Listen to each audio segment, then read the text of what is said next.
Two guests. The Boston.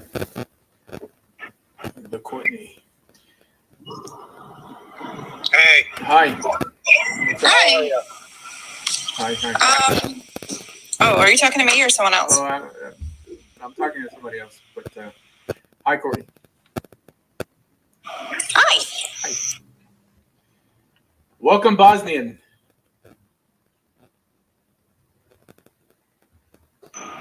Hey, I didn't know who you were talking to for a second there. Yeah, you. I'm sorry. Go ahead. All right. So, can people just convert to Judaism? Yeah. Why not? I thought it was like against the rules. No, there's a lot of converts to Judaism. Marilyn Monroe converted. Sammy Davis Jr. Elizabeth Taylor. Ivanka Trump. Who else converted to Judaism? Doesn't it say something like in the Torah that, only if you're born Jewish, that's how you're an authentic Jew? Nope. Unlike what many people will tell you on TikTok, who politicize their religion, Judaism is a universal religion that accepts anybody who wants to join. Yep. It's a thing. It's a thing. You see, there's a lot of misinformation floating around, and I'm pretty sure that I'm not the only Jewish person you've ever spoken to, correct? No, I've talked to other Jews. Yeah, and they never mentioned that. Why is that? Because they don't want the goyim. Because they don't want them, unfortunately. Now, it's not true that not all Jews, but a lot of Jews are very insular, and they think that being small in number and being the underdog is the way to go. Except when they're suffering, but yeah. So where do you live, Bosnian? So then anybody can be Jewish. Anybody can be Jewish. Yeah, you'd have to go through a process. As a matter of fact, the state of Israel will give you free citizenship if you convert to Judaism. Really? Yeah. In case you want to convert there. So if I were to say, like, hey, I'm Jewish, can I go to the birthright thing that they offer? Well, birthright is something else. If you're talking about birthright, the free trip they give you for 10 days in Israel, then yes. You'd have to prove it, though. When you convert, they give you a document. If you mean birthright as law of return, then same thing. Like, you'd have to show some documentation. Yeah. Oh, okay. Yeah. Are you currently Christian? No, I'm a Muslim.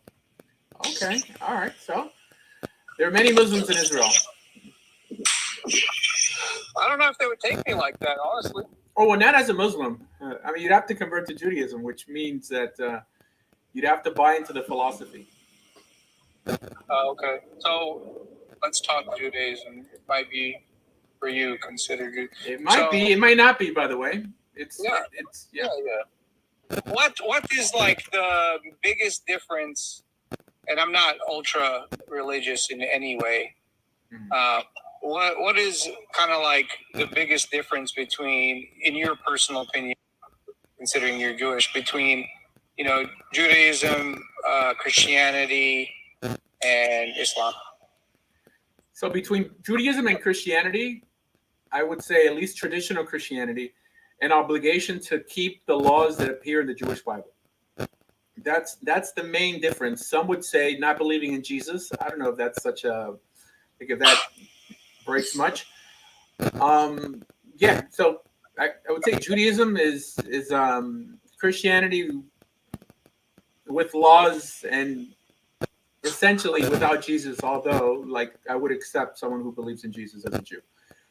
Regarding Islam, it's essentially a different religion with a different God and a different book. It just uses the same names. It appropriates, in this case, misappropriates our characters, including our God. But yeah, that's pretty much it. Got you.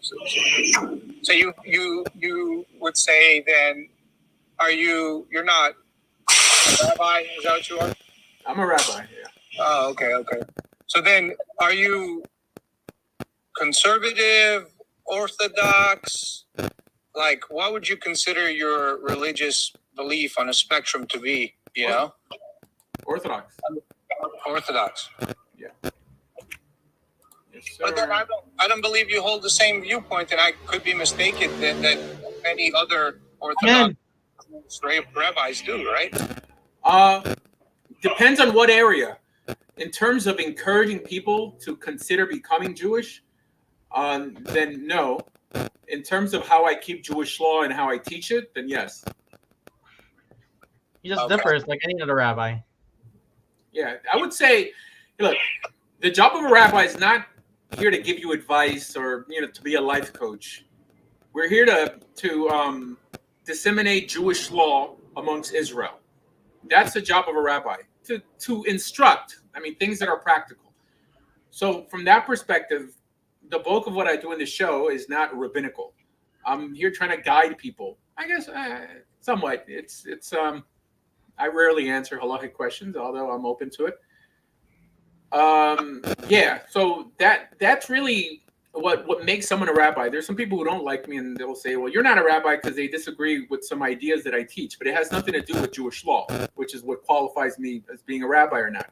There are many rabbis on TikTok that they're just life coaches. They're just here to comment on the latest incident, or I don't know, to give advice on who to marry or who not to marry. Oh, that's terrible. No. Yeah. Rabbis can't do that. They can't figure it out. There's no actual guide to figure out who you're gonna marry and who's gonna be perfect. Right. Well, yeah. So I think I go above and beyond the job of a rabbi with what I do on my show. That being said, I think I debate more Jewish law than any rabbi online. Debate. I'm not saying teach. I don't think many Jews debate at all. At least not religion. So as a rabbi, and thank you for sharing, as a rabbi, if someone were to say, "Hey, I'm Jewish, I was born Jewish, but I want to marry this Christian woman," what would be your guidance for them according to the law? Well, according to Jewish law, a Jewish person cannot marry someone who's not Jewish. From a legal perspective, now, if the person's an irreligious Jew and wants nothing to do with Orthodox Judaism, from that perspective, I would give them advice like a friend or a mentor.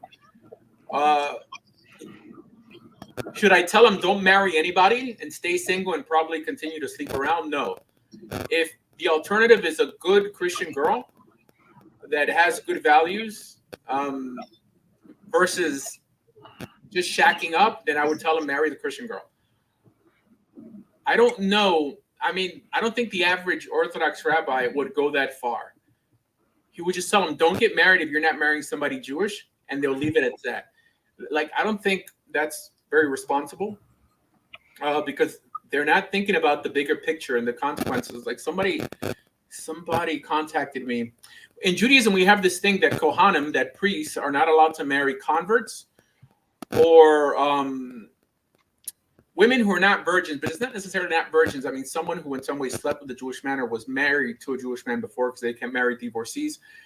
And then I guess I said something shocking that she never heard before. Many people in this position who are in the priesthood, because many that we know Kohanim, like people who could trace their lineage back to Aaron, a lot of these guys just end up living a life of debauchery. They sleep around, and they feel that because they're older, they're never going to find a girl worthy of marrying, because according to the laws regarding the priesthood, you're only allowed to marry a specific type of girl. So it's better for them to just sleep around, shack up, than to possibly find alternatives to that lifestyle. Now, what's the alternative? Well, there are many rabbis in Israel, and I know this is going off topic, but this is just in theme, at least according to the trends of the show, that we have to kind of eventually bring up Jewish topics. So there's rabbis in Israel that will, let's say, paskin that you're not a Kohen, right? Which technically a Kohen could marry a convert. What happens is that the children become mahalo, which means that they lose the kahuna. which is fine.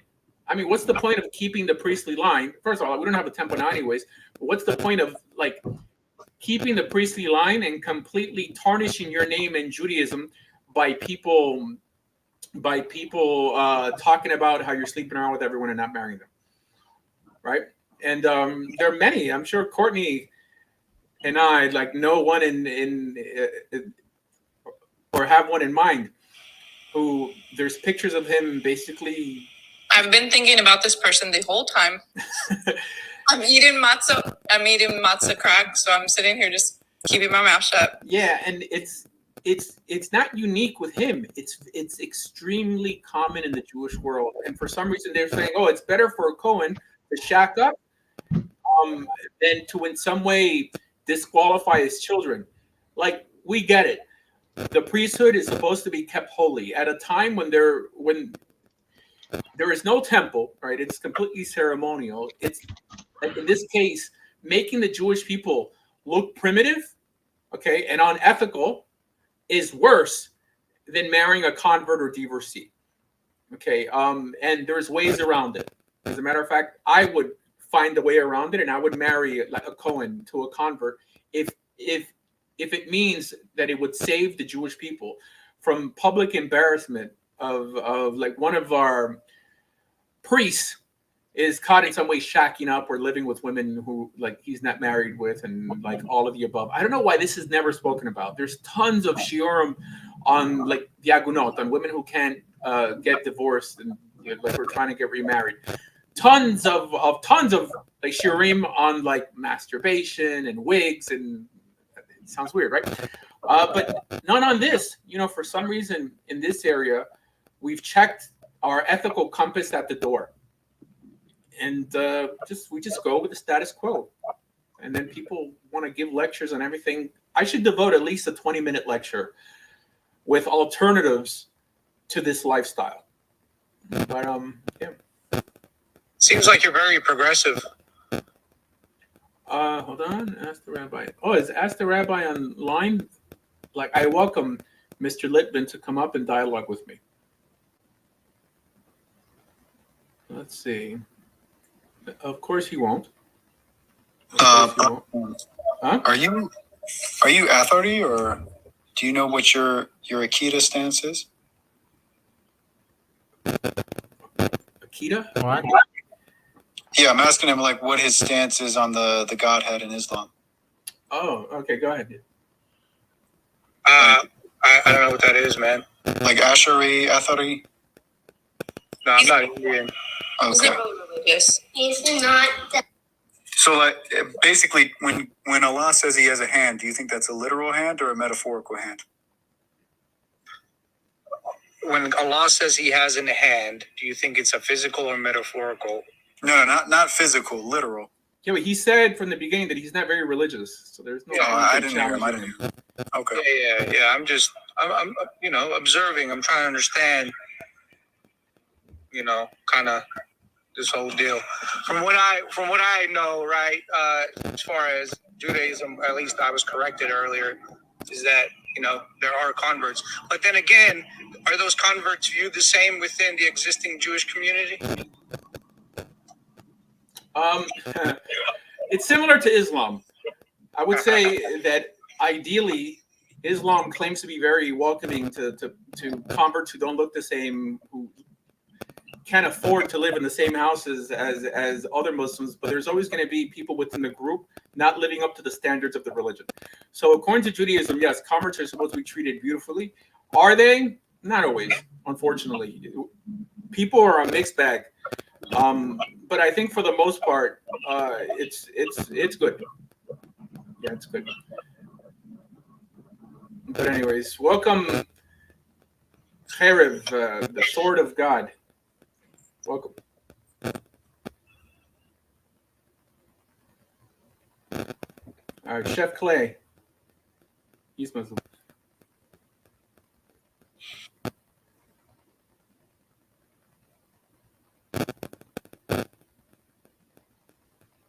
Can you guys hear me? What are you talking? Oh, I don't know. We can't hear you. Yeah, we can Yo, hear can you hear me now? Yeah. What's up? Yeah. Yeah, Allah's hands are literal. Yeah. Oh no, don't start a whole argument. Yeah. No, I'm joking. How's it going, guys? How you guys doing? Isn't it funny? You know how Mr. Litvin comes on this show and makes fun of me, but won't come up and debate me, and I go on his show and try to come up, and he doesn't bring me up in order to debate. It shows that people who can debate, they do the same. Where did that come from? Chef. I wouldn't want to debate you if I was Jewish, Rabbi. No, You probably would cook. Chef, like, is Allah his hand, or is he? Let's not talk about this silly thing. I don't want to make my show about trivial stuff. It's completely trivial. Who cares if God has a hand or not? Ultimately, Bro, we're debunking the religion, bro. There's a lot of Jews who believe, or who used to believe, that God has body parts as well. It's not. Yeah, I mean, then they believe in a composite God. And for some reason, they had no issue with that. But suddenly, I think we know more now than they did back then. I don't think it matters. I think that we've created more problems for ourselves, and we've embellished the existence of God to such an extent that we've kicked probably half the population of the world out. Like, I don't think we're more progressive ethically. I think that makes us less progressive, because now we're all elitist. You believe God has a foot. You're an infidel. That's not what I'm saying, though. Chef, if you want to go live, we can talk about it later. Oh man, come on. No, I'm terrified. This is I didn't say you were terrified. I'm just asking. We can talk about it later. It's an irrelevant conversation. You know what I'm saying? It's 100% relevant. It's not relevant, man. It's not relevant. But anyway, how about Islam having the answers for all the world's problems? How about that? And I'm pretty sure that you believe that. Hold on, why even left? Hold on, man. Come on, man. I mean, let's not even. Oh my gosh. Yeah, all the answers. Pick a problem. It has the answers. I'm glad that you feel that way. Like, or then you wouldn't be a Muslim if you didn't. Like, Courtney wouldn't be Messianic, and I wouldn't be Jewish if we didn't feel that our religion was superior. No, I said has the answers to all the world's problems.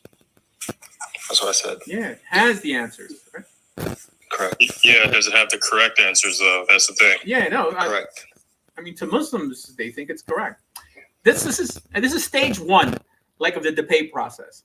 All right, like, first you have to make people, you have to accept what people believe. That's what they happen to believe.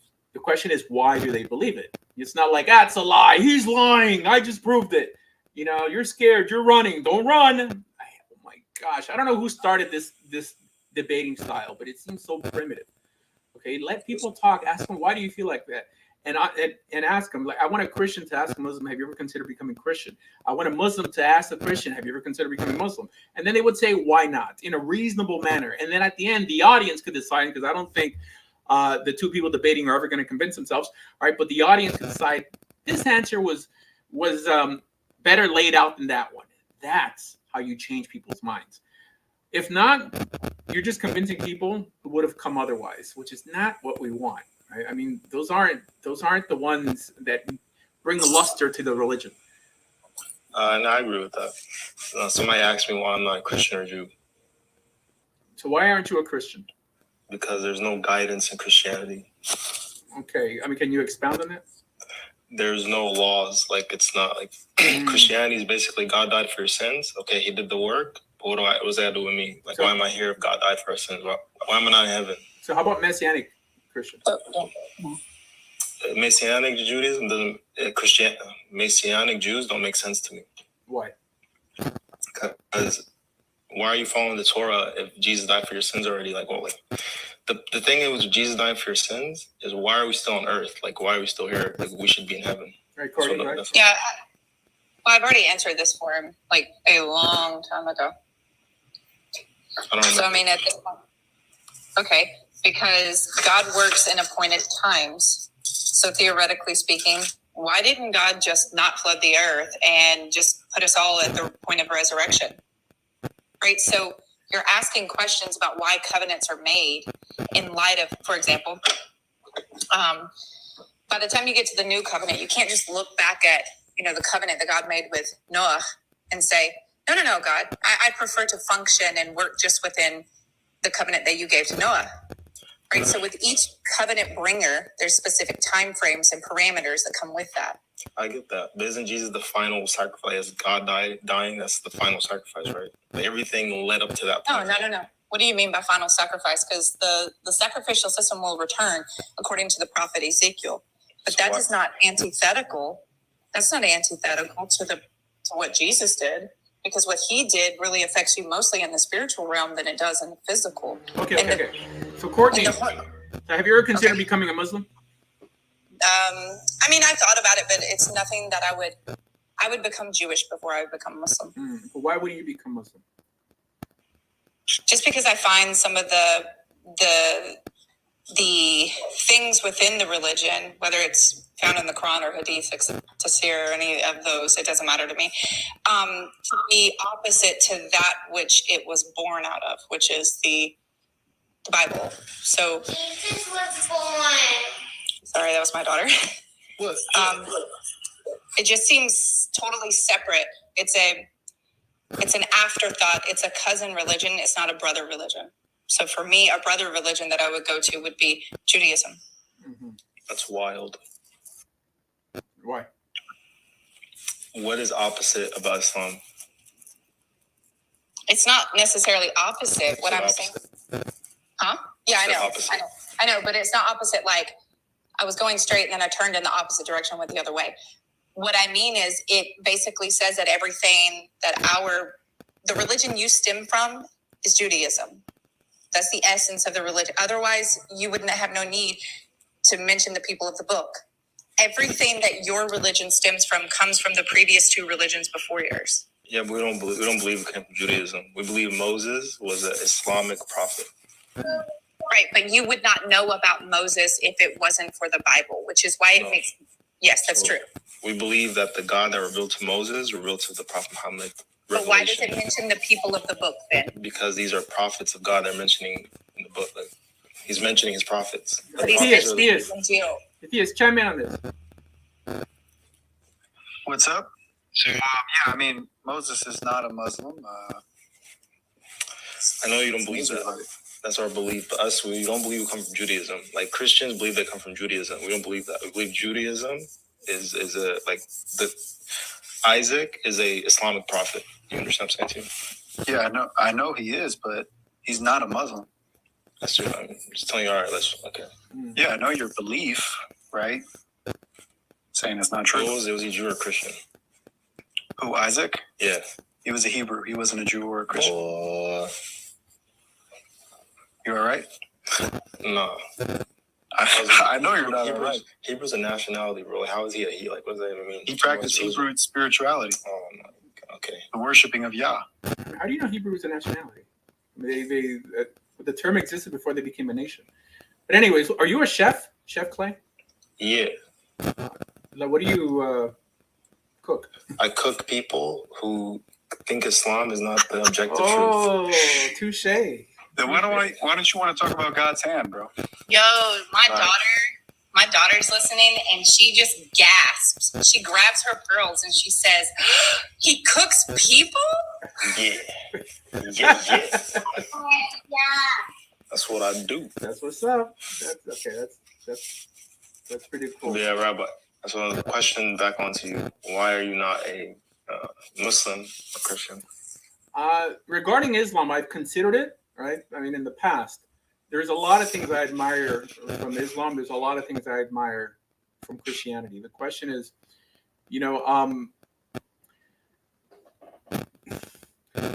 how important is logic and reason in your relationship with God? And That's haram. In terms of who I get along with more, I think in terms of who I would rather hang out with more, like not talk theology with, but I think I probably have more in common with a Muslim and with a very, very conservative Christian than I do with the average Jew. However, in terms of theology, in the way I understand God and the Torah, I have more in common with religious Jews. I have absolutely nothing in common with secular Jews. Nothing at all. This is why it frustrates me when I see people on this platform who are not really religious in some way saying that we're the same. It completely frustrates me. Religious Jews have more in common with Muslims than they do with secular Jews. So that being said, I think it's more important to have a sound base, because if the foundation is strong, then you can build on it. Only because I happen to get along with masculine individuals, let's say like Christians and Muslims, that doesn't mean that their philosophy isn't going to end up catching up with him in the long run. I'd rather try to improve a people like the Jewish people from the bottom up than to appreciate other people from the top down. But it's close. I'll tell you, it's close. If I didn't have an intellectual love affair with the God of Israel and Torah and even Jewish law, I for sure, like if I just I wanted to get along or hang out with people that I saw eye to eye with, heck, I'd probably become a Mormon. In terms of values, family values, politics, yeah. However, life is not that easy. There aren't, like simple solutions for complex problems. And yeah, it's a balancing act. Wait, this is why you said something. You said if you didn't have a intellectual relationship with the God of the Bible, what does that mean? I always say that the reason we believe in God is because of the Bible. The reason we believe in the Bible is not because of God. Because the God in the Bible has presented himself to me so worthy of worship. Heck, his words are responsible for the civilization that I appreciate, for the America I love. The sense of tolerance it instills, especially for people in exile, right? That we're supposed to tolerate other people. We're not supposed to thrust the will on anyone outside of the borders of biblical Israel. And it's so impactful that it gave birth to Christianity and Islam. For sure, from the three, I choose Judaism. Are we a perfect people? Far, far from it. Again, I find redeemable qualities both in Islam and Christianity, but I would still choose the one with the more solid foundation. It's like buying a house just for looks alone, right? Then I would pick probably the Islamic house or the Christian house. But if those looks are not built on a solid foundation, your house is going to crumble. So like I'd rather have one with a solid foundation and repair the house that's already there. And I don't think Judaism is at fault because of Judaism, but because of its people. And I get it. The people make up Judaism because something could be in line with Judaism and against the Torah, because Judaism is essentially what Jews do.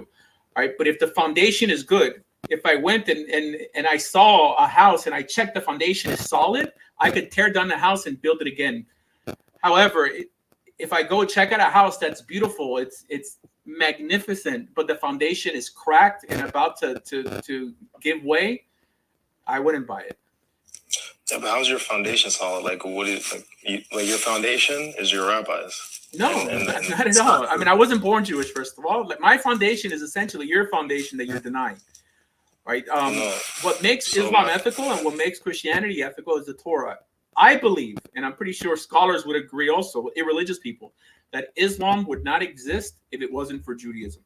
Christianity wouldn't exist if it wasn't for Judaism. I understand that that Muslims have made themselves believe that the Quran would have still have existed without the Torah, but that's a statement of faith. So I don't think you understand.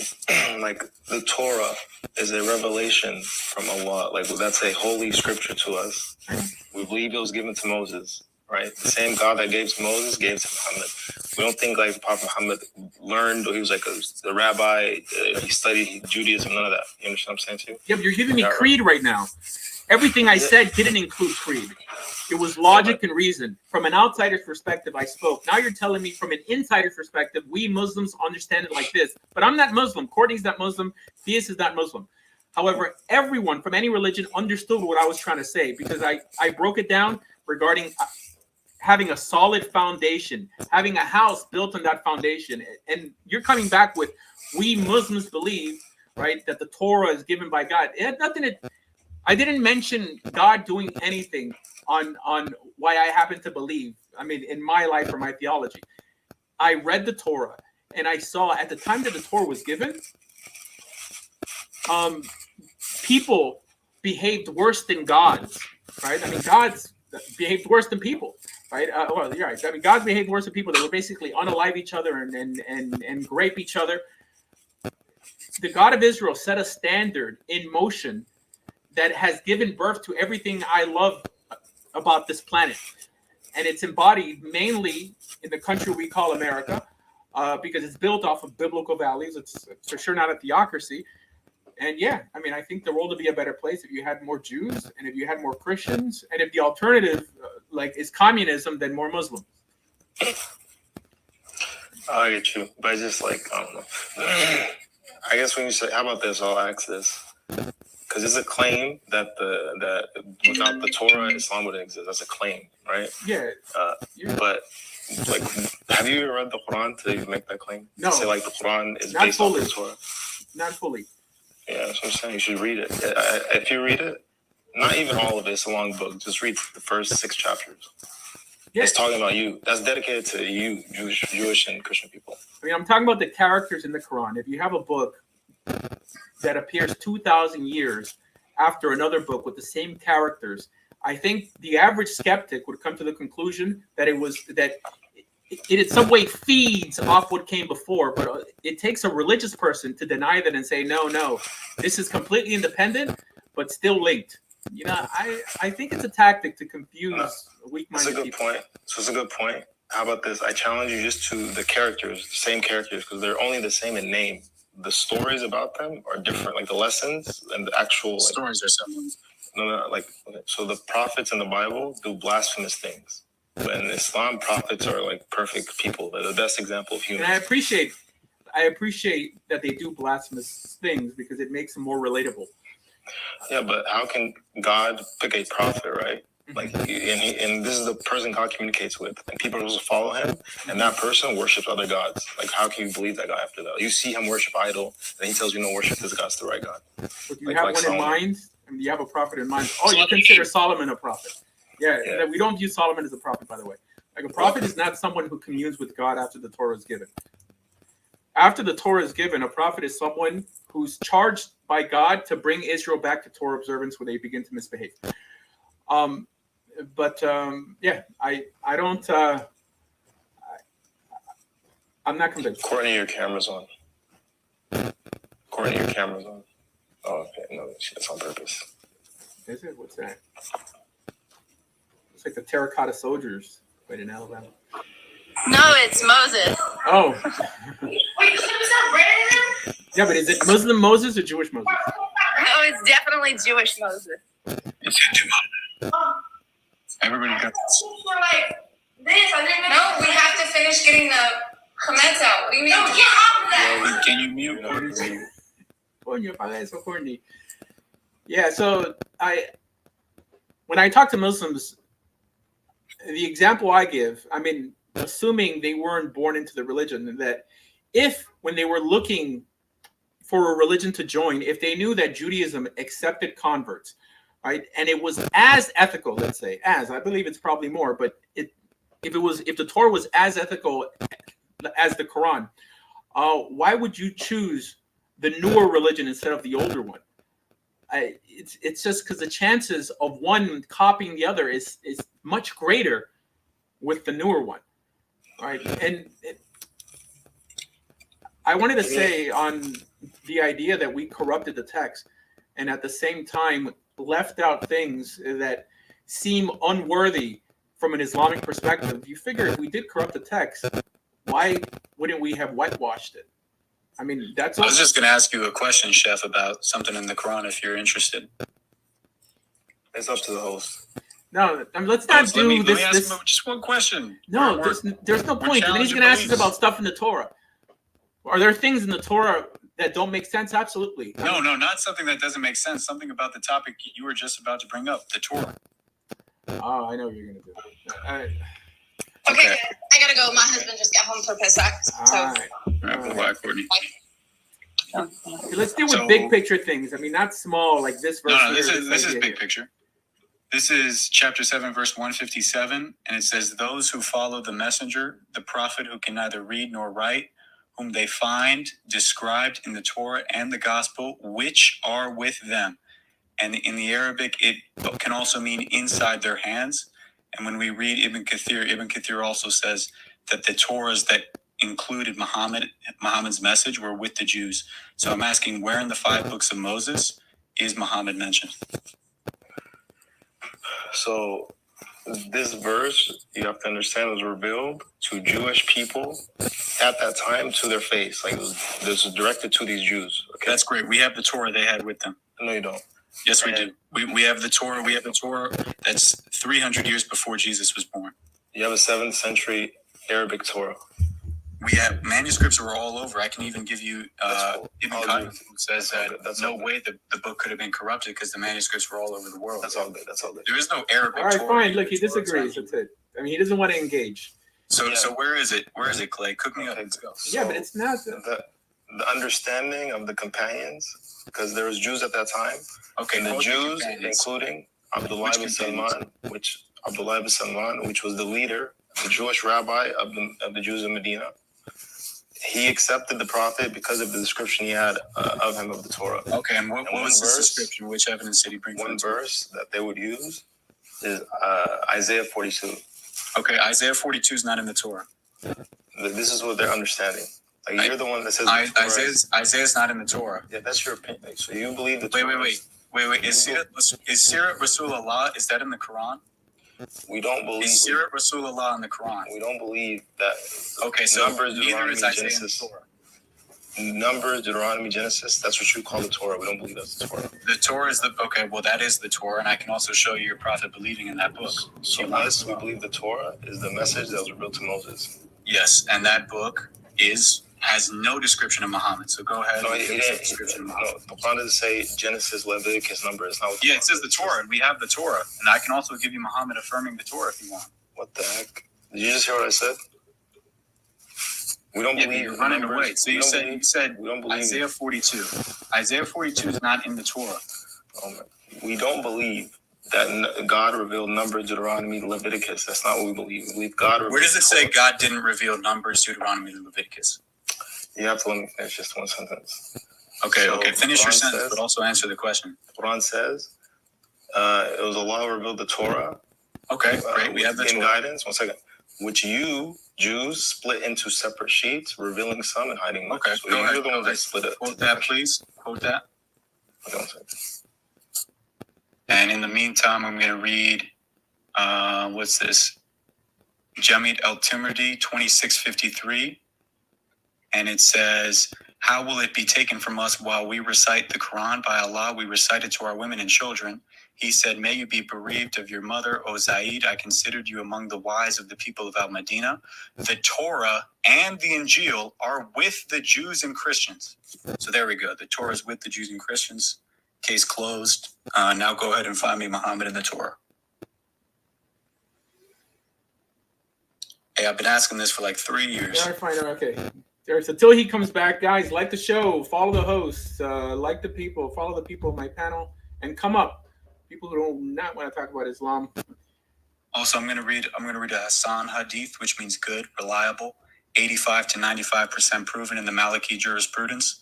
And it says, a group of Jews came and invited the messenger of Allah. So he visited with them, and they said, Abdul Qasim, who is the guy he just quoted, which that doesn't exist, by the way, one of our men who committed fornication with a woman, so pronounced judgment upon them.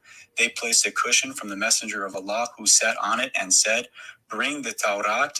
It was then brought. He withdrew the cushion from beneath him and placed the Torah on it, saying, I believe in thee and the one who revealed thee. And we can read Al-Jawziyah, we can read Al-Razi on this, whoever you want. So 2 things. Number 1, the verse that I'm quoting is chapter 6. I'm going to go to chapter 6. 1. Oh, my bad. 1 second. I lost it. 1 second. My bad. All right, 5 minutes. In 5 minutes, we'll change the subject. So please, land your air balloons. I already made my case.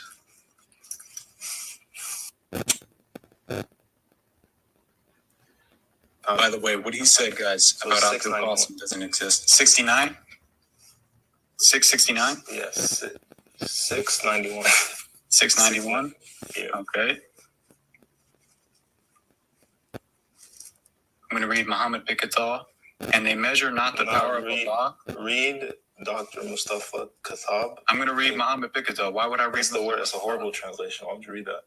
And fine, I'll read word for word from Sahih International. And not they aspired Allah with true appraisal when they said, not revealed by Allah on a human being of anything, say who. You're reading it wrong. Why are you doing that? The book. You wanted me to read it word for word. You're not even reading it word for word. I'm reading word for word, clicking on the words on Sahih International. Bro, stop being difficult. Okay, let me read Muhammad Pickett, which is the oldest English translation. Why is wrong with this guy? And Just they read measure it. stuff Yeah, slow down, Theist. I mean, here, let him talk for a little bit.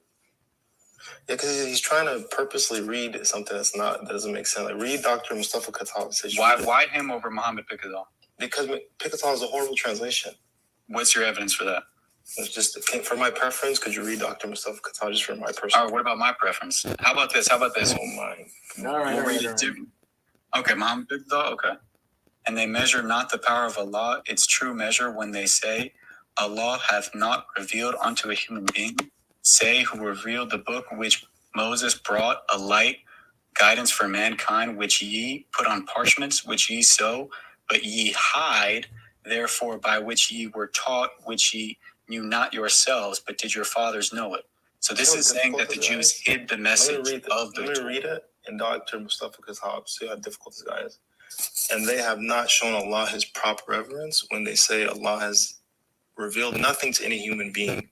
Say, O Prophet, who then revealed the book brought forth by Moses as a light and guidance for people, which you split to separate sheets, revealing some and hiding much. You have been taught through this Quran what neither you nor your forefathers knew.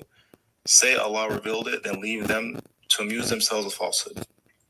Okay, where does it say split in the Arabic? Which word is split? All right, okay. There. I mean, you got a response. Welcome, Flamingo. Wait, hold on. And you're gonna, what's your response to the Tirmidhi hadith? Come on, it's already been time. That's it. Here. Girl. Hi, welcome. Okay. Hi. Good feeling. Come on, man. They left me stranded here. All right, anyway, so what we're talking about, why not convert to another religion? By the way, I encourage people, do not be married to your ideas. All right, it's a little more difficult when you have a wife and kids. You don't want to take them to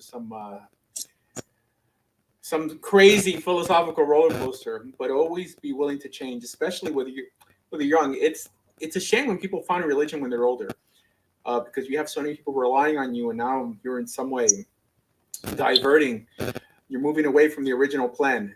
And this is when divorces happen and, single parent homes rise up. But anyways, all right, finally. Let's see. SF man. I wonder, is SF South Florida? No. Hi there. Hi. So where are you from? I'm from England. Oh, okay. All right. Sugar, please. Flamingo? Hello? Sugar. Okay. Okay, and you are a religious Muslim, I assume. Yes, I am a Muslim, yeah. Uh-huh. Have you ever considered becoming Jewish? No. Why not? Why not? Yeah. You know that people could convert to Judaism? Because for some reason, many Muslims come up here and they've never heard of the concept. I'm aware of that. I have met people that have converted to Judaism. I converted to Islam when I was 19. But when you were 19, did you know that you could convert to Judaism? Or you didn't know back then? I think, well, I never think I gave it much thought, but I did know that Judaism was a religion. I did think that people could convert to any religion. But yeah, I'm not really. I mean, Jews are monotheists, right? Yeah. So are Muslims. I wouldn't really see the point, to be honest, to convert to Judaism. Why? Well, not only that, but I think, do you guys have what's called a mitzvah? Yeah, I mean, commandments. Yeah, 613, right? Correct. Give or take. Yeah, I think I'm a little bit put off by that as well. It's a lot of laws, to be honest. How many laws do Muslims have? I mean, has anyone ever tried to count them? Not 613. There's not that many. I mean, I guess if you're a Jew, I mean, I guess you would love to practice those laws. I think your heart would be attached to the Torah. It wouldn't be that much of an issue for a practicing Jew. But for me personally, it's not really something I would like to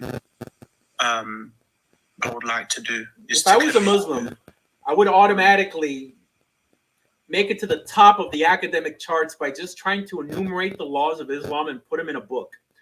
Because it seems like the only way to really know how Islam functions is by spending years and years and kind of just hearing laws like passing by. But no one could actually study a book that only contains the do's and don'ts of Islam. Why not? Yeah, I mean, the do's and don'ts of Islam are, we're not allowed, fornication is a no, you have to get married. We do have some dietary laws. We're not allowed to partake in interest. There are laws that are like dictate how you interact with your fellow human being. We're not allowed to backbite. We're not allowed to slander. There are many laws that I could go through with you, but I doubt there's 613. I doubt there's that many. I think a lot of the laws that appear in the Torah are more national laws, and these laws probably exist within Islamic courts already, but just don't appear in the Quran, right? I mean, Islamic courts have a procedure on how to adjudicate people for breaking Islam who want to get a divorce, let's say, but these things aren't literal in the Quran, correct? Yeah, we have hadiths, though. I'm sure you're aware of the oral traditions of Muhammad. A lot of the laws that we have are taken from the hadiths and also from the sayings and the practices of Muhammad's companions that we call the Sahaba. So yeah, you can find a lot of that within the Islamic history literature. Yeah, but I don't agree. Islam has a lot of laws. However, you're not expected to abide by all of them. It's just encompassing. You understand? Like, it has so many laws because it's supposed to encompass all different types of humans. But everybody's just to capacity. For example, there was a Bedouin man that came to the Prophet and asked them, basically, if do I have to pray and then fast and then give charity? And then the Prophet said yes. He was like, if I do this, will I get to heaven? The Prophet said yes. He said, by Allah, I'm not going to do anything except that. And the Prophet said, that's a man of heaven. Given the guy was a Bedouin, but still, like, everybody's just to their capacity. Obviously, if you're a ruler, there's rules for you. Everybody's tested differently. Like, there's a lot of laws, but they don't apply to everybody. If that makes sense. Interesting. Yeah, no, it's like how left-wing countries, they find people depending on how much money they make a year. Like the founder of Nokia in Finland was pulled over, and his traffic ticket was like $1 million because the way they charge you money is in line with how much money you declare to make that year, and not necessarily on one equal scale. But correct. God judges everybody accordingly, like specifically, because everybody judges to their own capacity. Like, you could do something that's, like, say for example, I grew up Muslim, right? I never drank before. If I decide to drink, that's a bigger sin on me than somebody who was not born Muslim, to where drinking is not a big deal for them. If they drink, does that make sense? I get judged more because it's, I know. I think better. Judaism is against that. Actually, the Torah says don't favor the poor man in judgment, meaning this idea of social justice goes against the principle of justice that appears in the Torah. Yeah, of course. If you're doing justice with human, like if it's like a court on earth justice, yeah, everybody's the same. But I'm talking about the eyes of God. Oh, so then from that perspective, I guess everybody feels like that. I mean, God could do whatever he wants. But in terms of Jewish law versus, Islamic law, it's pretty static, right? It doesn't change. Yeah, well, the reason why I came up, Rabbi Asher, is because I heard you make a statement earlier that Judaism birthed Islam. From an academic perspective. Clearly not from an Islamic religious perspective. Could you explain to me how? Like, I would like to know how that happened. Well, if you have a book that appears 2,000 years after another book and it has the same characters, the trend is somewhat the same. I mean, heck, it's the God has the same name or the same title at least. I think an academic, I mean, someone who has no turtle in this race would come to the conclusion that it was built off the back of the previous book. Right. Yeah. Do you believe, like, when we Muslims say that Muhammad sallallahu alaihi wasallam is a direct descendant of Abraham by way of Ishmael? I don't believe that. I think it's a statement of faith when it's uttered by Muslims.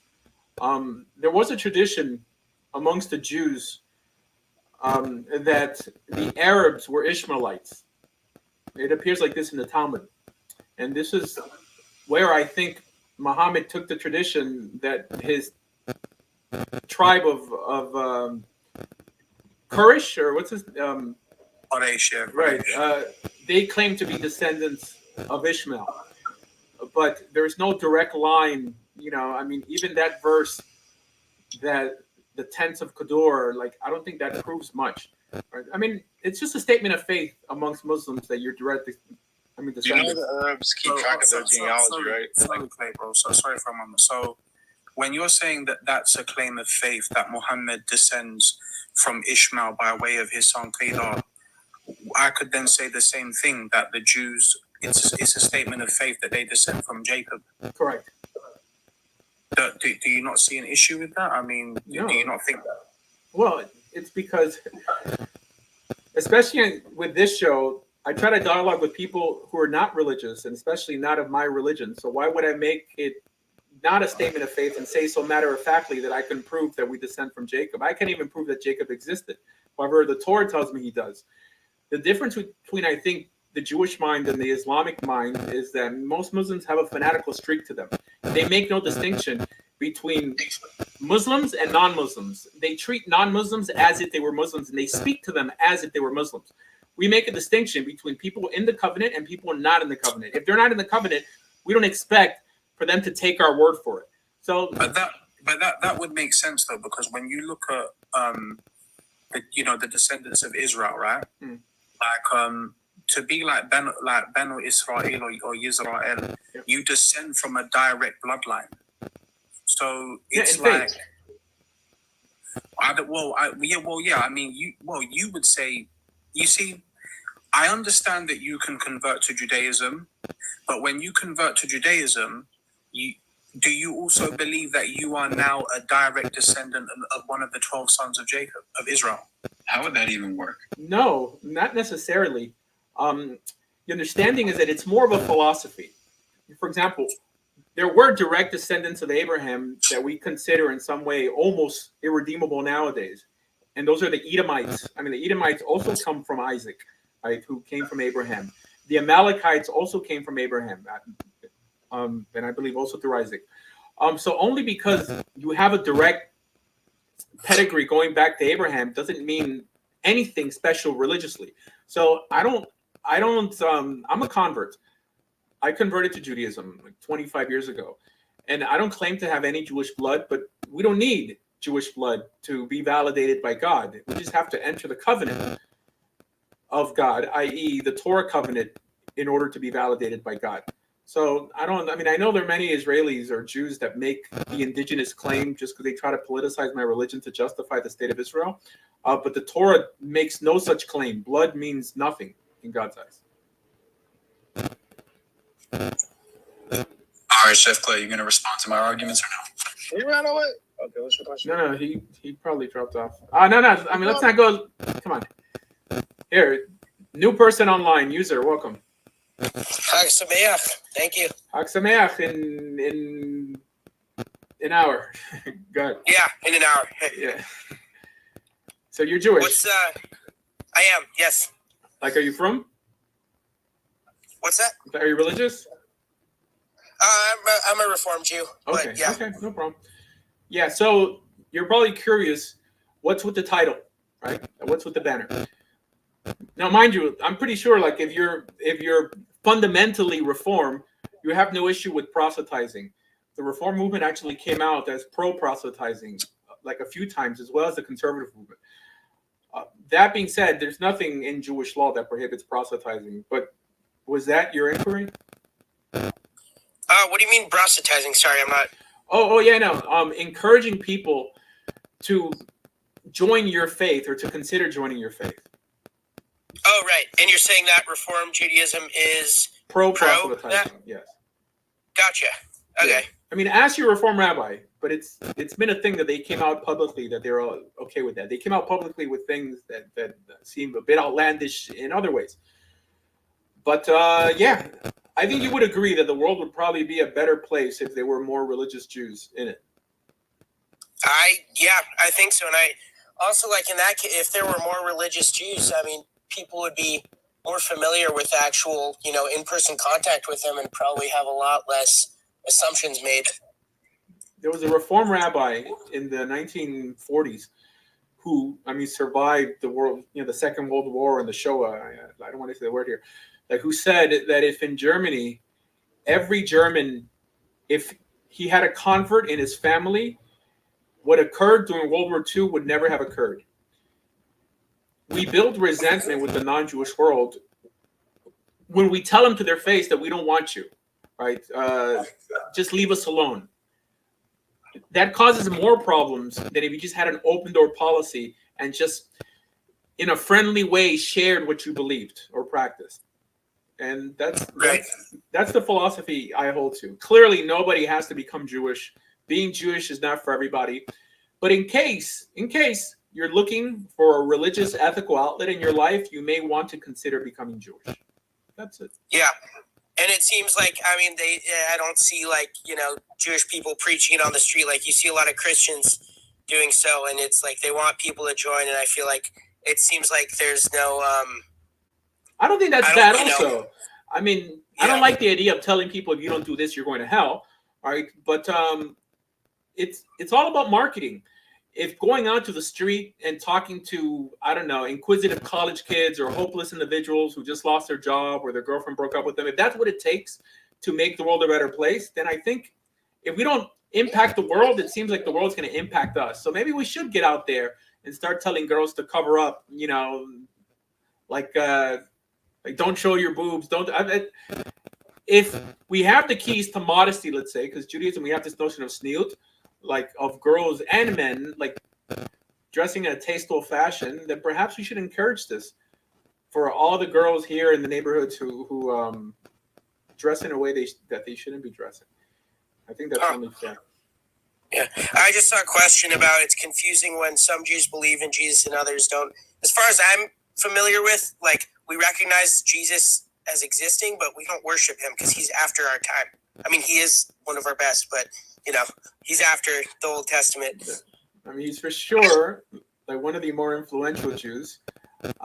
Yeah. So we're definitely not Christian on this show. However, I'm not anti-Christian, and I'm not for sure not anti-messianic. I think Christians are the best friends that Jews have ever had, at least in the last 50 years, 100 years. And for sure they're the biggest supporters of Israel. Wait, tell me. Like Crusades, the Byzantines. Oh, I said 100 years. I said 100 years. It depends how far you want to go back. If you want to go back 800 years to make the point, then fine. From the inception of Islam until the 1800s, Jews lived wonderfully in the Muslim rule. Oh, that's incorrect, actually. That's not true. Yeah, so there's many... many... example. Okay. Give me an example where you did. So the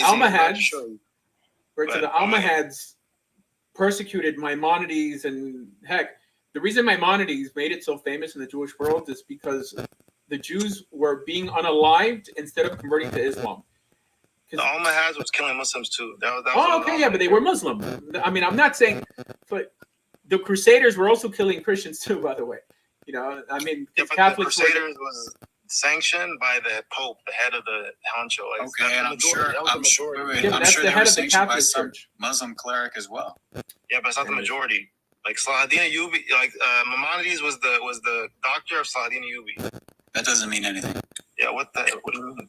Anyways, it seems like you're changing your tone now. So there are Muslims that you won't acknowledge that are Muslims but claim to be Muslim who misrepresent Islam. No, but you can't say like, okay, I told you that Muslims have taken care of Jews for the majority of their history, right? Which is true for the most part. Now you can Muhammad look at killed 700 Jews because he had a dream. Let's use different words, man. Let's use different words. But anyways, and the Christians have been nice to Jews as well. I mean, it's not like everyone has a just terrible an example. Everyone Historically speaking. Yeah, no, historically. What are you talking about? I mean, So the when Christians did have Christians conquer a land and then treat the Jews well? Yeah, by the simple fact that we have Ashkenazi Jews today, it means that they were allowed to live alongside Christians in a relative peaceful manner, right? Probably as peaceful as amongst Muslims. I mean, everyone is a mixed bag. These religions are a mixed bag. This is why I feel safer trying to convert a Christian or a Muslim to Judaism, because eventually, I see it even with Christians today, their philosophy will end up catching up with them. It's safer for selfish reasons to have everyone embrace Judaism. I mean, for the sake of my kids and trying to leave this world a better, as like a little better than I found it, right? But I would rather them become Christian or Muslim than remain atheist. I think there's something worse on this planet than an atheist. Hey, Rabbi. My name's Brian. I'm a non-practicing Catholic, and I've always felt certainly a pull or a connection to the people of Israel and Judaism. Well, welcome. Just want to say God bless and stay strong. Have you ever considered becoming Jewish? Not really that much, just because I do feel safe and comfortable in my Catholic faith, but honestly, I would think about it. I certainly would think about it. If you have a religion that you feel comfortable in and structure in terms of family, then I wouldn't encourage you to rock the boat, right? But there's some people out there.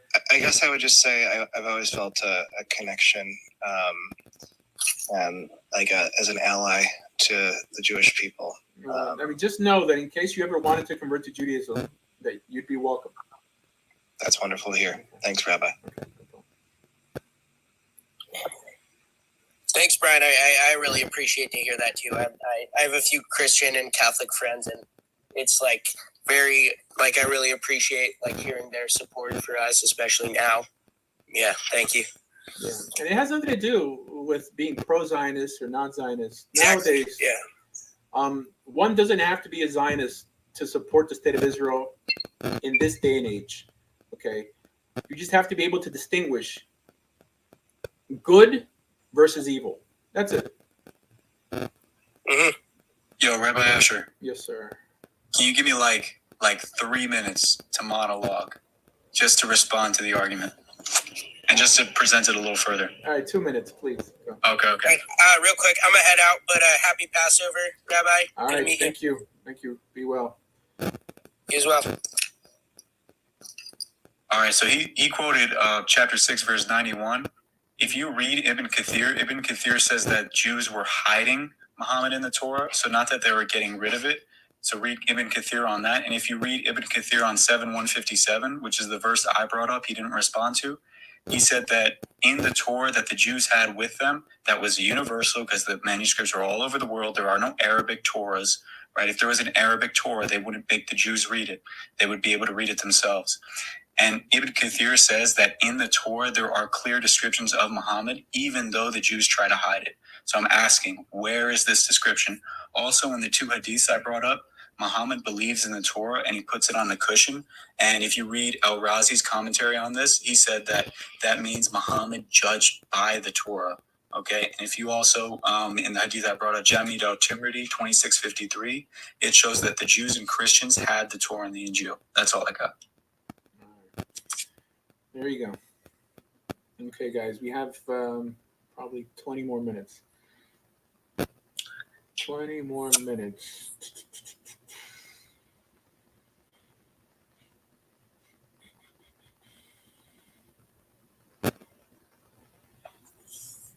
You know, Theus, it's gotten to a point that I've run out of people to debate on TikTok. You can debate me. We've talked more than enough.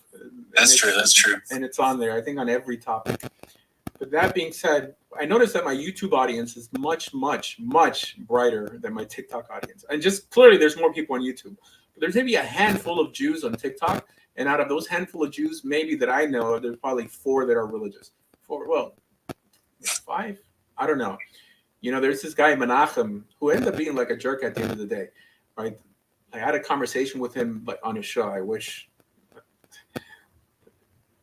somebody recorded it, but whatever. But then he came out talking bad about me. I mean, they always do that. Like when they have me on the air and we're dialoguing, they tend to be very nice, you know. But when I'm not around or when they're surrounded by the Meza haters, then they begin to spew their nonsense.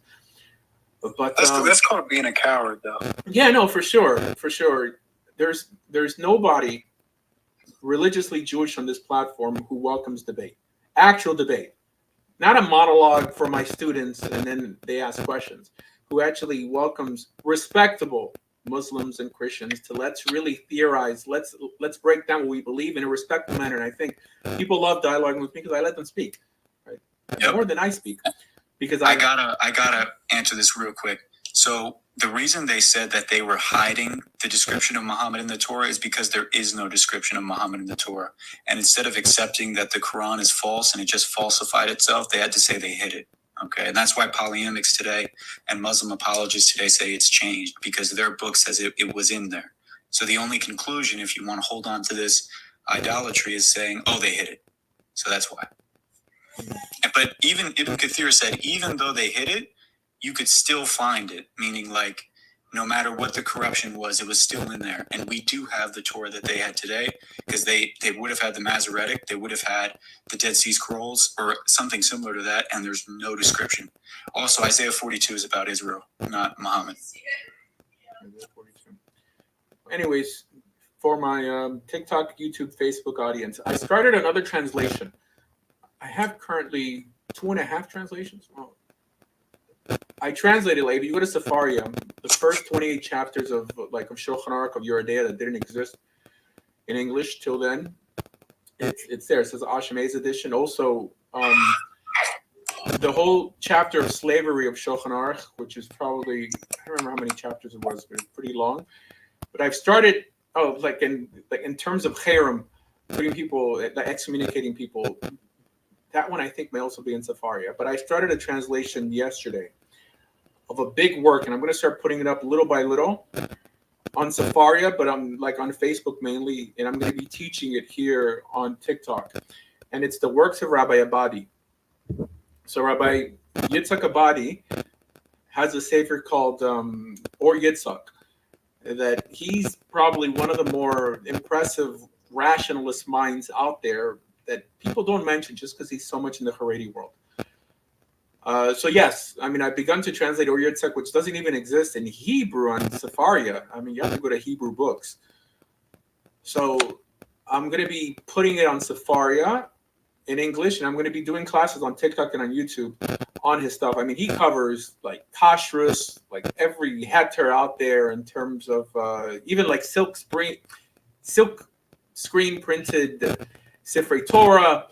Yeah, it's going to be very controversial when I let it out. That actually reminds me. I had a question for you. Do you know Genesis 2:17, where it says, "When you eat of it that day, you will surely die"? Yeah. So Yom, right? Yom, the transliteration Y-O-M. That doesn't mean 24 hours exclusively, right? Because that word was used with David. Yeah. It means the day of my calamity. But also, like, hyperbole is not a lie. Hyperbole is the purest form of like locution versus illocution. Yeah, so it doesn't necessarily have to be hyperbolic, like if the word could have other meanings. I mean, hyperbolic is if it only has one meaning and then you take it in a different way. Well, then it just wouldn't be then it would be truthful. Then they did die on that day. Day is just a more abstract definition. Yeah, no, Yom could be that instance, because some make that argument for creation, that it's more 6 instances of creation and a 7th day of ceasing. But yeah, and you have a good argument against that. But I would say that argument probably doesn't apply to this one in specific. All right, welcome, Dominator. Hello. Hi. So where are you located, Dominator? I'm telling you, TikTok has become like the WWF of debate. So with all I these would say I names believe and it's titles, hyperbole, though. no, it just names it. It's like The Undertaker and Chef Clay as the guy who cooks people in debates or whatever. I mean, that guy's a clown. All right, that's not. I have a question, man. Hi. What's up? I found you can't convert to Judaism, isn't that true? Because your mother must be Jewish. So, surprisingly, most Muslims who come on the show are surprised to hear this. I'm not Muslim. Oh, I'm sorry. Or so most non-Jews or people not in the Western world. I mean, where are you from originally? Turkey. Okay, so most countries that are majority Muslim believe that you have to be born Jewish, because I think that's what it says in the Quran. It says that the Torah was given to the Jewish people and the Quran was given to the world. So from that perspective, I would think that also. But in our Bible, it talks about people converting to Judaism. Ruth converted to Judaism or entered the Jewish people. Clearly, it wasn't called conversion back then. The mixed multitude, Exodus chapter 12, they all became Israel. So Israel is a universal religion. You heard of Donald Trump? Yeah. So his daughter converted to Judaism. I mean, this is factual. You could look it up. That means his grandchildren are legally Jewish. In the state of Israel today, if you decided to convert to Judaism, you would be given citizenship in the land of Israel. It's a thing. Everything I say, trust but verify. I mean, don't listen to anything anyone on TikTok tells you, but you could verify it. Like, can someone convert to Judaism? Do a chat. Even Reform conversions, they get the Aliyah. Yes, they're just not recognized by the rabbinate, but the state recognizes them. Okay, so is that why on the census they have like Jews and then like they have racial Jews and religious Jews? So No. are Reformed converts racial Jews but No. not religious Jews? The census that's taken by the state of Israel is not done by the religious. It's done by the secular and who's eligible for the right of return. So the right of return by the secularists include people who don't have Jewish mothers that may have a Jewish father, and also you're converted to Reform or conservative Judaism. But, yeah. Welcome, Muhammad. So honestly, in my opinion, the Old Testament is more. It talks only more about Jewish people. So how can I be related to it? Oh, well, if you start reading it from Genesis on, then you'll see the birth of the nation of Israel. So the nation of Israel is quite identical to what Islam calls the Ummah, right? I mean, it comes from the same word, Am Yisrael, right? The nation means the people of Israel. It doesn't mean a people united by blood, but essentially by belief. Because it appears countless times in the Jewish Bible that if you do such and such, you shall be cut off from your people. So if we were just blood-based, how can we have a belief system that allows people to come in and kicks people out? It's essentially a philosophy. It's a philosophy, I mean, similar to Islam, that only because you were born from Islamic parents, if you don't keep the Quran and the Hadith, you can identify as a Muslim. I understand that there's a lot of Zionists who misappropriate the religion for political reasons, and they make it seem like it's all because of blood, because they're trying to justify some indigenous claim to the land of Israel. That's incorrect. It's incorrect. It's true. If your mother is Jewish, you are legally Jewish according to Jewish law, but also if you convert to Judaism. And what is your opinion about the Khazarian Empire? So I believe, no, that's fine. No, I believe that the Khazarian Empire existed. I don't believe that all light-complected Jews are descended from the Khazarian. Light-complexion Jews are descended from Khazarians. But yeah, no, they existed. The reason we know about them so much is because there was a Jewish individual named Yehuda Halevi who wrote a whole book called the Kuzari, where the king of Khazaria was looking for a religion to join, and he brought to himself a rabbi or like a Jewish teacher, a Christian and a Muslim, to try to convince him on what's the better religion. So it's a Jewish idea. The Khazarian idea was told over by Jews. It wasn't something that we were ashamed of. But since the establishment of the state of Israel and Judaism has become politicized, people in some way want to say that it was just a myth. But I don't believe it was a myth. Okay, I think the Khazarians chose. Okay, I heard some echo. The Khazarians chose Judaism for political reasons, I think, because they didn't want to be the underlords of the Christians or Muslims. Possibly. I mean, regardless. I mean, just like many people converted, let's say, to Islam, like for reasons that had little to do with faith, it doesn't make the converts insincere according to Jewish law. I agree. Welcome, Splatsioki.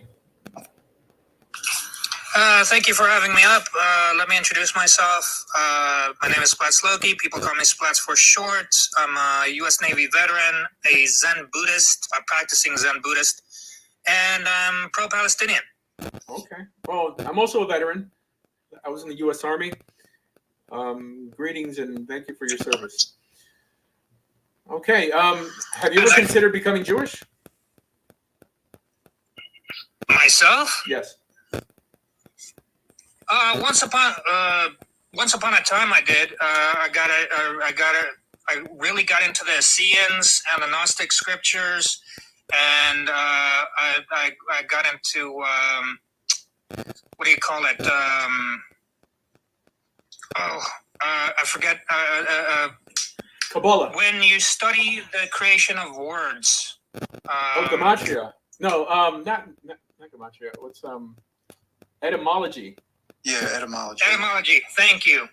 God, for the love of Christ. I really got into etymology, and I did read up a little bit on the Kabbalah, and it was fascinating to me. I thought that, since I got into the Romance languages, that maybe if I learned ancient Hebrew, that would help me in my study of languages. And it's a beautiful tradition. But regrettably,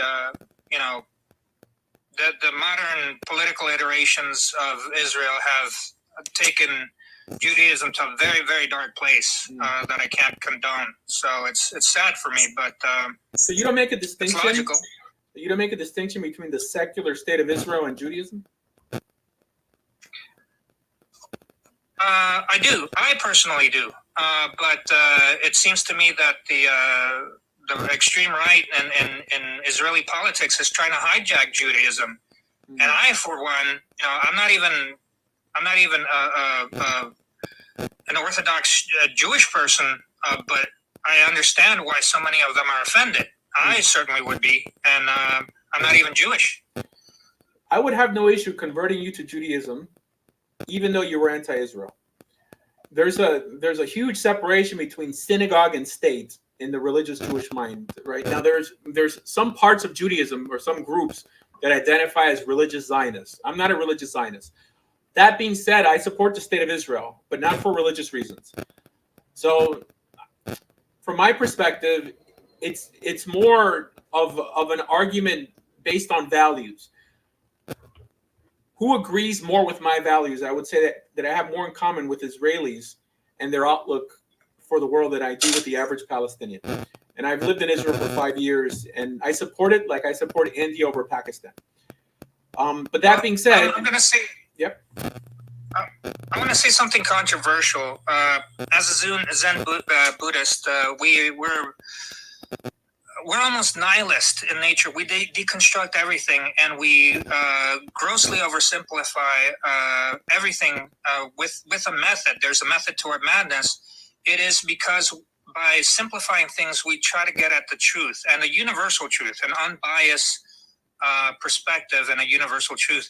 And honestly, like any narrative, whether it's religious or otherwise, that comes from 2,000 years ago, if I was to travel 2,000 years ago and present a smartphone, I would be condemned as either a half god deity or a witch.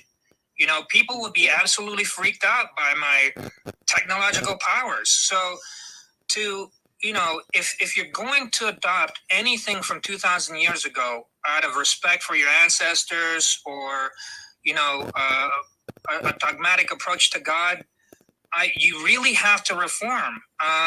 In Christianity, we had a lot of reformist movements. We had everything from Lutherans to Protestants to evangelicals. I don't agree with any one of them wholesale, but they are trying to reform. They are trying to modernize, and they are trying to adapt that narrative to everyday life. Because if you really go by the Torah, then it's not just about not eating shellfish. You have to take an eye for an eye and a tooth for a tooth, and it's not conducive to a modern society when we are supposed to be nations of laws.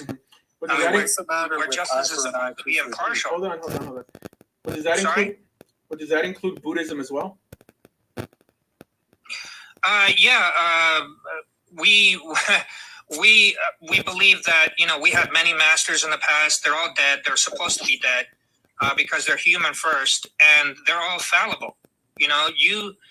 We say that our scriptures are a finger, and the truth is the moon. The finger can point at the moon, but the finger will never be the moon. So we don't believe that anything is sacrosanct, like anything, no teacher is superior to another teacher or another human. We are all capable of divinity within, the scope of our life, and there is nobody superior to anyone else. And that sounds more religion, rational. not for better learning or anything. So that sounds more. So that sounds more reasonable to you than the laws that appear in the Bible? This nihilistic approach, this pacifist approach, this idea that no one's better than anyone else, no matter how hard they try. Right? And not all Buddhists believe this, by the way. I mean, if you look up the Tamil Tigers, they were a terrorist Buddhist group that unalived many people. So, yeah. Yes, well, every Buddhist is an individual, and I would invite all religions to treat people as individuals. Nobody speaks for their entire religion. Even the Catholics have cardinals. Not everybody believes that, the Pope walks on water. So, just take everything with a grain of salt, because honestly, at the end of the day, any God that you believe in allowed everyone to be born, and there's a reason for that. And as a Buddhist, if you'll allow me to quote a parable, all life is sacred because none can be created. Like, we don't have the technology to produce a gadfly, right? Let alone a human being. So when you take away any kind of major creation like a human being from this earth, that is a sin. I don't care what religion you are. It's a massive sin. Yeah. And we don't have the right. So we don't have the right to judge. So in Judaism, What's your point, though? What's the point, though? Yeah, sorry. In Judaism, we don't believe all life is sacred. That we believe that innocent life is sacred. I think that we all have the same goal in mind.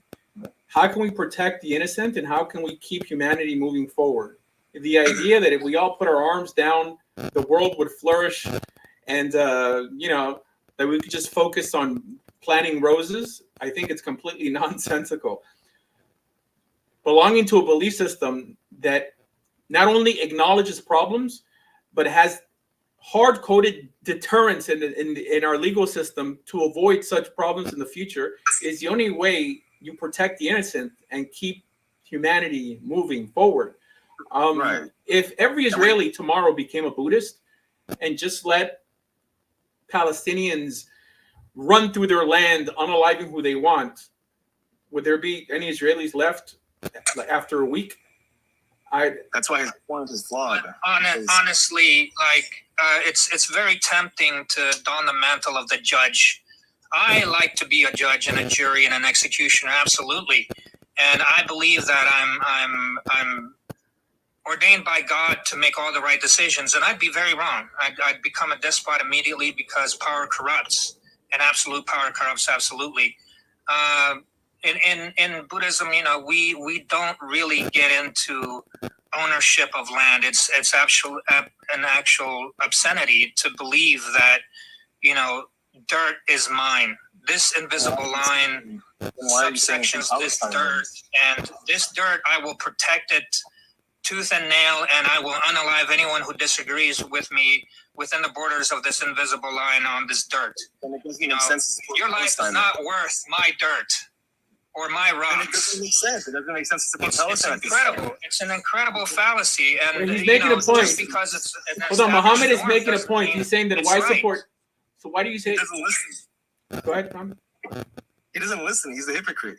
He's actually anti-Semitic, and he's using this like facade of. He's using this facade of. No, just challenge his idea. I mean, don't attack him. He's a Just liar. challenge his idea. Well, yeah, I mean, he's a liar. He's blatantly lying in our faces, and he's acting like he's Buddhist. Explain how. There's Explain no how. invisible line subsectioning dirt. You just said that you value all life, and now you're saying that, oh well, you know, basically the Jews are taking land, and you know that's evil or I whatever. said that. I think you just said that.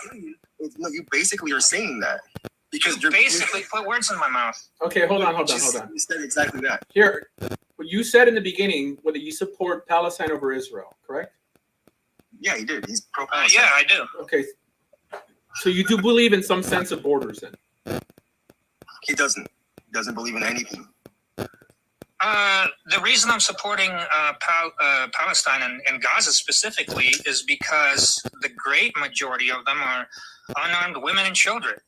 They're not military targets. It's gross violations of international law. It's gross violations of military codes and laws, and it's morally, ethically, and on principle beyond the pale. You can't do that. No, I get it. You I can't get do it. that even in war. I wanted to see how consistent you That's were. why I'm supporting them. You know, so you support them, although they disagree with your outlook, because they do believe in borders, and they would want a country there run by Muslims where they're the majority and they make the law. You know, so I like either way. You're picking your poison. It's either going to be Israelis imposing their will on others, or Muslims imposing their will on others. Like if you think that you have more in common with Muslims than Israelis, then yeah. Let me ask him a question. Sure. Do you support? Okay, let's see. So so do you support Islam? I don't support it, or I'm not against it or for it. It's alien to me. Okay, so why do you think this conflict is happening? What I think, to be quite cynical and jaded, this is over money. This is over money. There's a Leviathan oil field, gas field off the coast. There's no oil that coastline in Israel is proper. now, There's no oil in Gaza either. It's now solid gold real estate. What? You know, Israel actually had oil fields in the Sinai, and Menachem Begin gave it back to Egypt, like after the 73 war. So it for sure has nothing to do with oil. But anyways, that being said, I gotta go. Like, it's almost past over, guys. Thank you for stopping by. You know, friend each other. I'm pretty sure you guys could have a beer. I mean, do Buddhists drink? Sure. I don't think Buddhists drink. You know, but anyways, all right. Thank you guys. Be well and have a nice Passover. Be benched.